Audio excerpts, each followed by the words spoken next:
திருச்சி ஸ்ரீரங்கம் கொள்ளிடம் ஆற்றங்கரையில் மாநகராட்சி சார்பில் 75 லட்சம் ரூபாய் மதிப்பில் கழிவுநீர் சுத்திகரிப்பு மையம் அமைக்கப்பட்டும் பயன்பாட்டுக்கு வரவில்லை. இது தொடர்பாக கூடுதல் தகவல்களுடன் நேரலையில் இணைகிறார் செய்தியாளர் விஜயகோபால். விஜயகோபால், இன்னும் அது பயன்பாட்டிற்கு வராமல் இருப்பதற்கான காரணங்கள் குறித்த விவரங்கள்.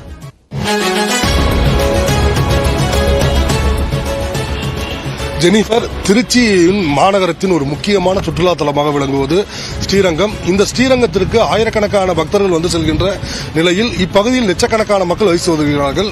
கடந்த 2010ஆம் ஆண்டே பாதாள சாக்கடைகள் பணிகள் முற்றிலுமாக அங்கு நிறைவு பெற்றுவிட்டது. ஆனாலும் விரிவாக்க பகுதியில் விடுபட்ட பாதாள சாக்கடை பணிகள் காரணமாக ஆங்காங்கே கழிவுநீர் பொதுவெளியில் விடப்பட்டதன் காரணமாக தற்பொழுது இந்த கழிவுநீர் அனைத்தும் ஸ்ரீரங்கம் பகுதியில் உள்ள 3 வார்டுகள் மற்றும் திருவானைக்கோவில் உள்ளிட்ட பகுதியில் சேரக்கூடிய கழிவுநீர் அனைத்தும் தற்பொழுது கொள்ளிடம் ஆற்றில் எவ்வித சுத்திகரிப்பும் செய்யாமல் நேரடியாக அப்படியே விடப்படுகின்றன. அந்த காட்சியில் தான் நாம் பார்த்துக் கொண்டிருக்கிறோம். இதன் காரணமாக இந்த கொள்ளிட ஆற்றை பொறுத்தவரை வடக்காவேரி என்று சொல்வார்கள். பக்தர்கள் புனித நீராடுவதற்கும் கால்நடைகளுக்கு குடிநீராகவும் மற்றும் நிலத்தடி நீர் ஆதாரமும் விளங்கக்கூடிய இந்த கொள்ளிடம் ஆற்றில் தற்பொழுது கழிவுநீர் நேரடியாக கலந்து பல்வேறு நிலத்தடி நீர் மாசுவை ஏற்படுத்தி வருகிறது. இதை தவிர திருச்சி திருவானைக்காவல் அழகிரிபுரத்தில் 100க்கும் மேற்பட்ட குடும்பங்களை சேர்ந்த 500க்கும் மேற்பட்ட சலவை தொழிலாளர்கள் வசிக்கிறார்கள். இவர்களுக்கு சலவை செய்வதுதான் அவருடைய வாழ்வாதார தொழிலாக இருக்கிறது. இந்த தொழில் செய்யும் பொழுது இவர்களுக்கு பல்வேறு நோய்களுக்கு உள்ளாவதாக அவர் குற்றம் சாட்டுகிறார்கள். குறிப்பாக இந்த கழிவுநீர் நேரடியாக கலப்பதால் இவர்கள் கை கால்களில் புண் வருவது, தோல் நோய்கள் உள்ளிட்ட பல்வேறு நோய்கள் இவர்களுக்கு பாதிப்பதாக இவர்கள் தொடர்ச்சியாக குற்றம் சாட்டுகிறார்கள். இது குறித்து பேசுவதற்காக இந்த பகுதியை சேர்ந்த நெடுஞ்செழியன் இருக்காரு, அவர்கிட்ட சொல்லுவோம்.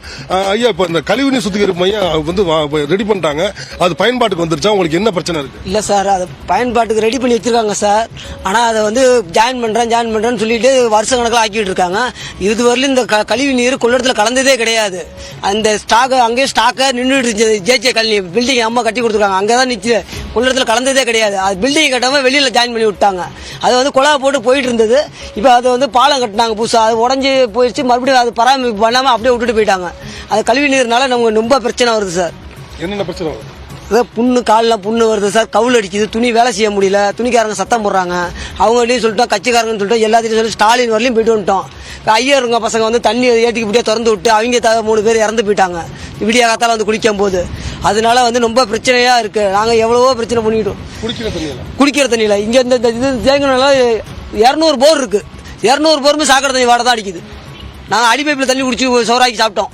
நான் விவரம் தெரிஞ்சப்ப இப்போ அந்த தண்ணி வந்து நல்லாவே இல்லை, வெறும் சாக்கடை வாட அடிக்குது. இந்த இதனாலேயே இது வெளியே போயிருந்தா இந்த மாதிரி வராது எங்களுக்கு. நாங்கள் வந்து காவேரி நீரை வந்து எங்களுக்கு தேட வேண்டிய அவசியமே கிடையாது. எங்கள் பைப்பு தண்ணியே எங்களுக்கு போதும். அது விடிய காலத்தில் 5 மணிக்கு போய் கால் கடுக்க நின்று பிடிக்க வேண்டியதாக இருக்குது. இல்லை நிறைய பிரச்சனை வருது குடிநீருக்கு, தண்ணிக்காக. இந்த தண்ணியை குடிக்க முடியாது, அந்த தண்ணிக்காக போய் கால் கடுக்க நின்று பிடிக்க வேண்டியதாக இருக்குது. இதெல்லாம் எங்களுக்கு சரி செஞ்சு தர சொல்லி நாங்கள் மனு கொடுத்துருக்கோம், கலெக்டர்கிட்ட கொடுத்துருக்கோம், மேயர்த்தையும் கொடுத்துருக்கோம். எல்லாத்தையும் வந்து பார்த்துட்டு போகிறாங்க, எதுவுமே செஞ்சது கிடையாது. இந்த நேரத்தையும் கூட வந்துட்டு போயிருக்காங்க, வந்து இன்னும் எப்போ வராங்கன்னு தெரியல.